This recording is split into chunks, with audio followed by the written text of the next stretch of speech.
আমি তো বলি আমার জাতি যদি কিচ্ছু না করতো, সারাদিন পরে ঘুমানোর সময় যদি হাত দুইটা উঠায় আর চোখের একটু পানি ছেড়া বলতো, মালিক এত বড় সংসার, এত যাই ঝামেলা সব সামনে নিয়ে সারা দিন তোর কাছে আসতে পারি নাই, এখন ঘুমাইতে চললাম, সকালে যদি উঠাস তাইলে উঠবো, নাইলে চির নিদ্রা হয়ে যাবে। কেননা ঘুম তো মৃত্যুই, ঘুম তো মারা যাওয়াই, নাইলে ঘুমের থেকে ওঠার দোয়া এটা কেন হবে? আলহামদুলিল্লাহিল্লাযী আহইয়ানা বাদা মা আমাতানা ওয়া ইলাইহিন নুশুর।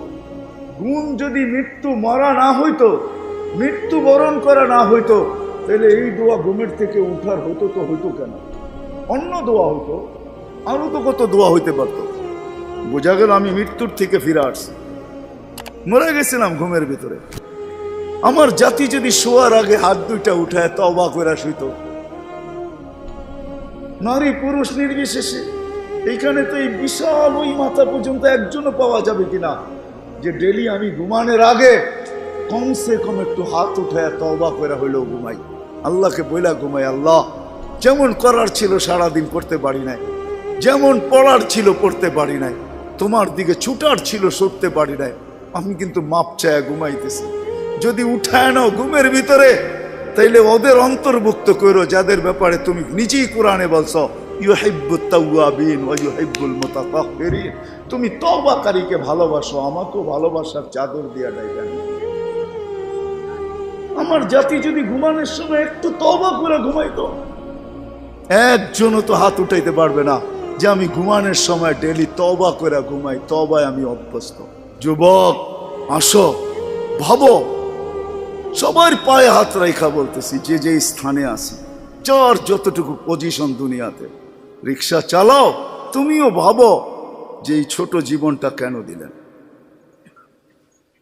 বাবা উচিত কেন দিলেন? ওই জান্নাত পাওয়ার জন্য দিলেন।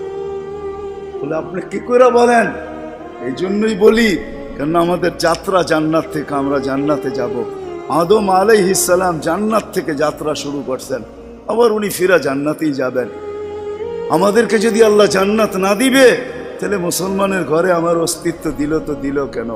আমি তো ডিমান্ড নোটও ভরি নাই, আমি তো আল্লাহর কাছে চাইও নাই, আমি তো আল্লাহর কাছে অনুরোধও করি নাই। আল্লাহ সদ ইচ্ছায় আমাকে মুসলমানের ঘরে পাঠাইছেন। দুনিয়াতে পা রাখতে দেরি, আজান একামতের ধ্বনি আমার কানে আসতে দেরি হয় নাই। কিন্তু সব সত্য, কিন্তু এটাও সত্য আমি সবকিছু পাওয়ার পরে হারায় গেলাম, আল্লাহকে ভুলে গেলাম।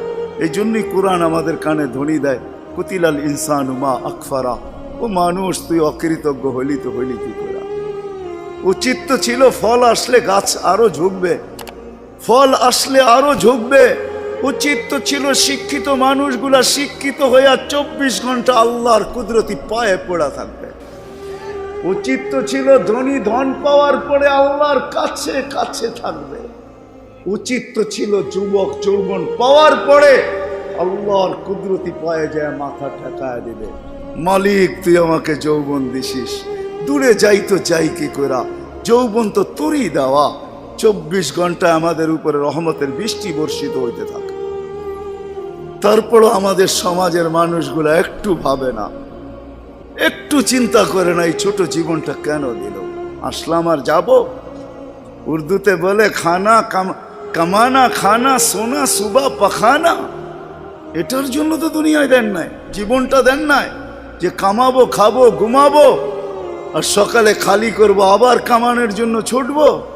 মা বোনরা হয়তো একটা আটটা বেশি করে, পকানা সাজনা সাজানা, খানা খিলানা, সোনা, আর পরেরটা তো সবারই সমান। এতটুক হয়তো মা বোনদের দুই একটা বেশি, চার চারা তো পুরুষের সমানই। এই জন্য জীবনটা না। আসেন ভাবুন, কোন দিন এটা ফুরায় যাবে কেউ জানবে না। মৌত কারো কাছে মিস কল দিয়ে আসে না। দুনিয়ার কোনো ব্যক্তিত্ব নাই, একজন ব্যক্তিত্ব ছিলেন, মৃত্যু যার কাছে বইলা আসতে হয়েছে। আল্লাহ নিজে বলছেন মালাকুল মৌতকে, বন্ধুর কাছে যাবে, অনুমতি দিলে ঢুকবে, নাইলে ঢুকবে না। অনুমতি নিয়ে বুকে হাত রাখবে, নাইলে রাখবে না। আমার বন্ধুর অনুমতি ছাড়া হাত রাখবে না বুকে।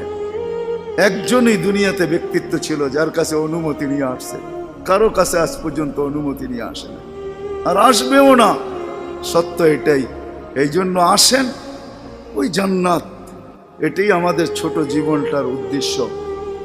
এই জন্যই আল্লাহ ডেলি ডাকে, 5 বেলা ডাকে, গ্যারান্টি দিয়া ডাকে, সিল লাগায় ডাকে। ইদা সালুহা সালুহা সাইরুল আমাল। 5 ওয়াক্ত নামাজ যদি এই উম্মত কমপ্লিট করে দেখাইতে পারে, তো আল্লাহ আমাদের নবীজির সাথে ওয়াদা করছেন, আমিও আপনার উম্মতের জীবনকে কমপ্লিট বলে লেখা দিব।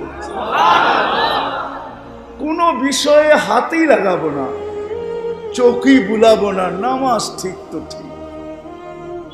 মুহাম্মদুর রাসূলুল্লাহ সাল্লাল্লাহু আলাইহি ওয়াসাল্লাম এই জন্যই আসছে, এই জন্যই জীবনটা ভর চোখের পানি ঝরাইছেন, এখনো জড়াইতেছে। কিয়ামতের মাঠে আমাদেরকে নিয়ে চিৎকার দিবে, উম্মতি উম্মতি বলে চিৎকার দিবে। আসছিল যুবক, যৌবন অবস্থায় তোমাকে জান্নাত পাওয়ায় দেওয়ার জন্য, নাইলে যে হাদিস শুনাইছি এটা কোনোদিন হইতো না, কোনোদিন হইতো না। যৌবন আসতে দেরি, পাইতে দেরি, তোমাকে জান্নাতের নিচে গ্যালারি বুকিং দিতে দেরি হবে না। তোমার জন্য আরশের নিচে তোমার জন্য গ্যালারি বুকিং হবে, সুপার ডিলাক্স গ্যালারি। সাবাতু ইয়াদিল্লুহুমুল্লাহু তাহতা দিল্লি আরশি ইয়াউমা লা দিল্লা ইল্লা দিল্লু শাবুন নাশা ফি ইবাদাতিল্লাহ। ওই যুবক যে দুনিয়ার এই গান্দা জিনিসের থেকে 60-70 বছরের জন্য চোখ বন্ধ করে নিছে, কান বন্ধ করে নিছে, জবান বন্ধ করে নিয়ে দৌড় লাগাইছে, আল্লাহ বলে তোমাকে আরশের নিচের সুপার ডিলাক্স গ্যালারিতে জায়গা দিবে। কিয়ামতের দিন ওইখানে জায়গা দিবে। হ্যাঁ, ওইখানে শুধু খালি মুখে বসে থাকতে হবে না, সব থাকবে ওইখানে, সব খাইতে থাকবে, সব বুক করতে থাকবে, আমল নামা উঠতে উঠতে ডাইনাতে চলে আসবে। তোমার যাইতেও হবে না, উঠতে উঠতে ফেরেশতা নিয়ে আসবে হাতে, ডাইন হাতে। আজকে যেরকম ছক্কা মারলে তোমরা বাজার গরম করে ফেলো, মহল্লা গরম করে ফেলো, ঠিক না? আরে বোঝো তো আমার কথা, কার ছক্কা?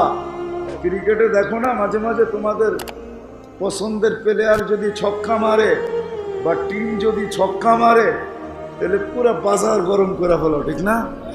আমল নামা ডাইনাতে আসতে দেরি, আরশের নিচ গরম করতে দেরি করবে না। হ উমুকরা উ কিতাবিয়া বলে একটা চিৎকার দিবে, আরশ পর্যন্ত কাইপা উঠবে। আল্লাহ মুস্কি মুস্কি হাসবে যে দেখো কি চিৎকার দিতেছে। ডাইনাতে চলে আসবে, আম্মা মান উতিয়া কিতাবাহু বিয়ামিনি। ডাইনাতে আসতে দেরি, চিৎকার দিতে দেরি হবে না। হ্যাঁ, এটা চিৎকার, খুশির চিৎকার, উমুকরা ও কিতাবিয়া। আর শুধু এটাই না, ওইখানে যে নাস্তাও খাবে। বললাম না খাওন আছে, খাওন আরশের নিচে। জান্নাতের মাছের কলিজার কাবাব আর জান্নাতের রুটি খাওয়াবে। ফেরেশতারা আয়সা বলবে, আল্লাহর ওলি দুপুরের খানা জান্নাতে খাইতে হবে। এইখানে বৈশা বৈশা একজন আরেকজনের দেখায় সময় কাটাইলে চলবে না।